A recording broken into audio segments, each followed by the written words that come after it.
It's not the first time we have translocated white rhino. In 2021, we translocate also 30 white rhino.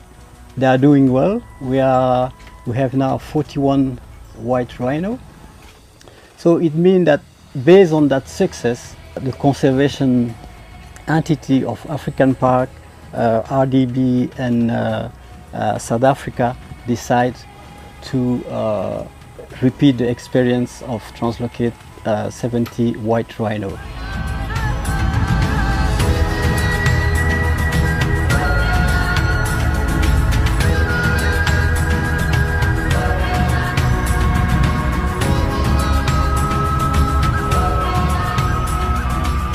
This has been the translocation of the 70 southern white rhinos has been a long journey, not an easy task, but we've been able to go through. First of all, because of the right partners. We've had Howard Buffett willingly financing this translocation through African Parks. African Parks with expertise, but also ownership of a farm that hosts over 1,000 white rhinos. Where these ones have come from, and with an intention of rewilding other able and safe protected areas, and that's how Rwanda qualifies with Akagera to have and host the 70 that were translocated. The amount of detail that goes into this project is incredible. So we catch the rhino that we need. Once the animals have been caught, we start the permit application to get permission to move them, which is some stringent legislation before we can actually transport them. But once we catch the animals, we measure the animals, and then we design crates. We build the crates to fit the rhino, and then we look for the aircraft that all of those crates will fit into. We've been planning this project for probably a number of years now, and we have just recently transported 70 southern white rhino to Akagera. The reason for the number of 70 is that that's what we can fit in, where we can fit 35 animals into an aircraft comfortably. So 2 aircraft loads gave us a number of 30, of 70 in total. From the time we start catching the first animal to put it in the crate, to the time we open the crate with the last animal was a little bit over 50 hours. Longer than we would have hoped. We're under pressure all the way to try and reduce that time, but I think we're all quite happy with the condition of the animals coming out, the state of the animals. Everything went well despite the challenges that we met along the way. This is a very good tourism species. In terms of character, they differ from the East African black rhinos that we've had here before, which was reintroduced in 2017 with a good population growing. But with their character, they are shy and they are associated with thickets. So seeing them is not that easy like you would see southern white rhinos. So having 1,000 white rhinos in Akagera in a bigger population that we are having now, it's an advantage for tourists who visit the park. Yeah, Rwanda is the first group of rhino that have been moved from the project into Rwanda. So for us, it's a key milestone that we've tested a whole lot of systems. We've gone through an extensive rewilding program with these rhino in South Africa to give them the best chance to survive here. So a lot of work in these animals. We've been working on these actual animals for 16 months now, on a daily basis, preparing them for this trip. But yeah, so Rwanda, as I say, we identified as the first target recipient, given the stability of the park, given the management, the support of the government.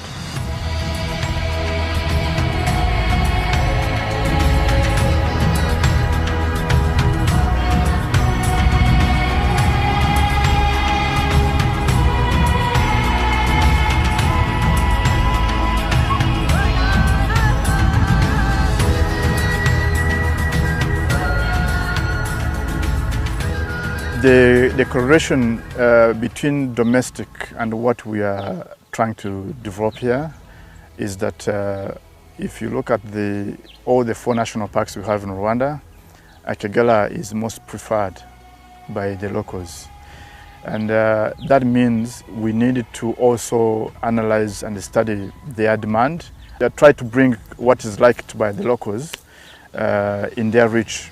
So, so the relationship here is that the big five that marks Akagera, be it elephant, buffaloes, leopards, lions, and rhinos, that means they will be sighted in, in big numbers, including this very one that we're talking about.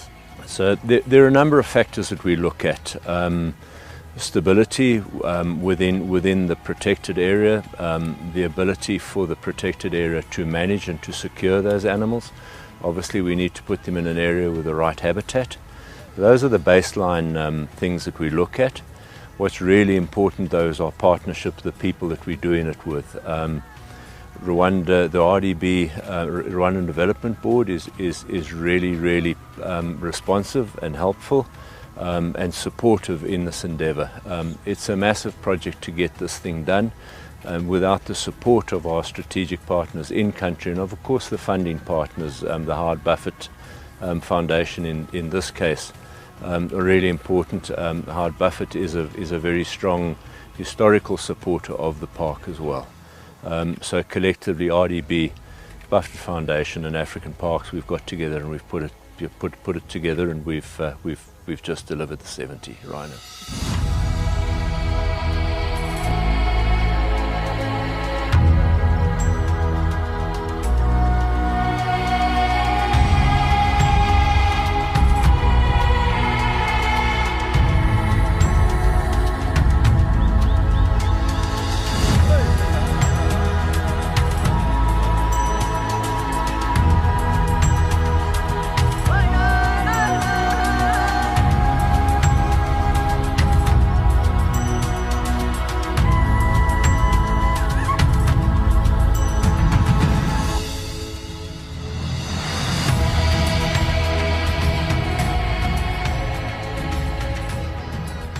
It would be a wastage if we doing all this without building the capacity of the locals. The sustainability, that is a part of the sustainability we are looking forward to. If I give an example of Akagera National Park, where we are into a partnership with African Parks, referred to as an entity that is a foreign, the locals here constitute about more than 98%. So that has been put into consideration, building the local capacity at all levels, be it tourism section, law enforcement, research and monitoring, infrastructure maintenances, all that. Locals have been local skills have been developed, and I can guarantee you that the locals capacity has been built, and that is going to remain one of the highest focuses, so that tomorrow, if this park is brought in the hands of pure government, then it will be able to flourish and continue developing. What challenges are we facing? Funding. It's an expensive exercise. That's probably the so funding is high on the agenda. A lot of effort is going into community relationships.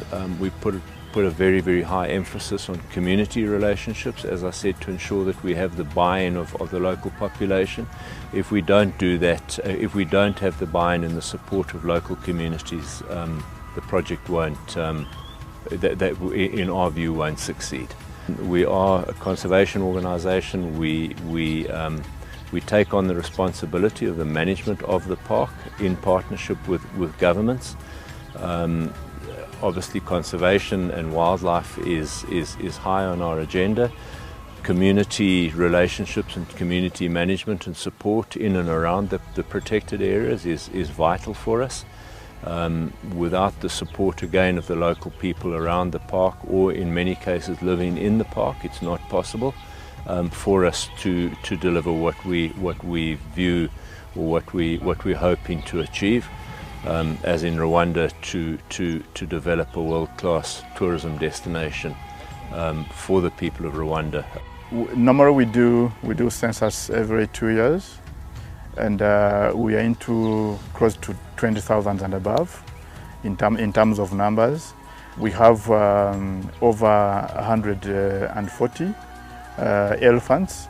We have more than 3,000 buffaloes, both species of rhinos, be it black and white.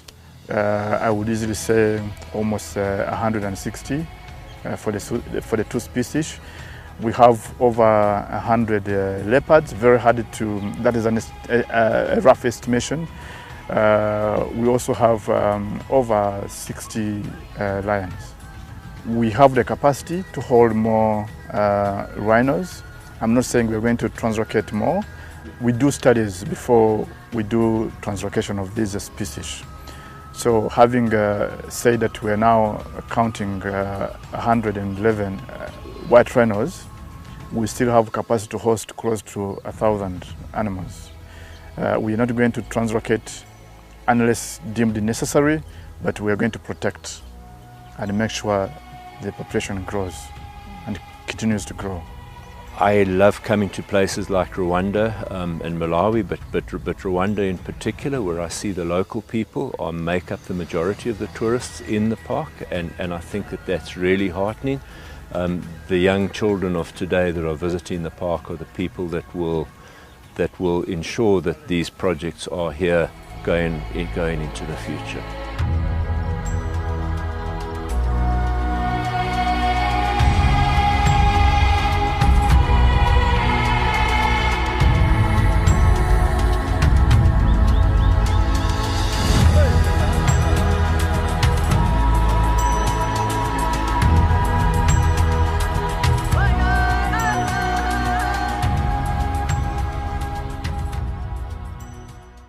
We want to thank the African Parks leadership together with RDB, having organized the relocation all the way up to where we are now. We want to recall that tourism has been one of the key pillars of economic drivers as far as the economic growth of our country is concerned. The government took that decision, and it is paying back in terms of boosting the economic growth of our country, but also beyond these, in terms of other numbers, we see the big number of visitors increasing day in, day out. We see the number of job creation not only among the neighboring districts, but also in others operating in the tourism industry. We are again very much committed to be contributing to this industry transformation, especially bringing on board the surrounding communities as well. We want to salute the efforts of the government of Rwanda. Took some years back to let the surrounding communities benefiting from the revenues coming from the tourism industry. We commit to work hand in hand with the park management, Rwanda Development Board, and of course with the security organs, to make sure that the security surrounding the park is ensured as it has always been. This can only be possible when you keep engaging in different discussions that we have several times, and also bring on board our people that are benefiting from the revenues, but also that have understood actually that conservation, wildlife,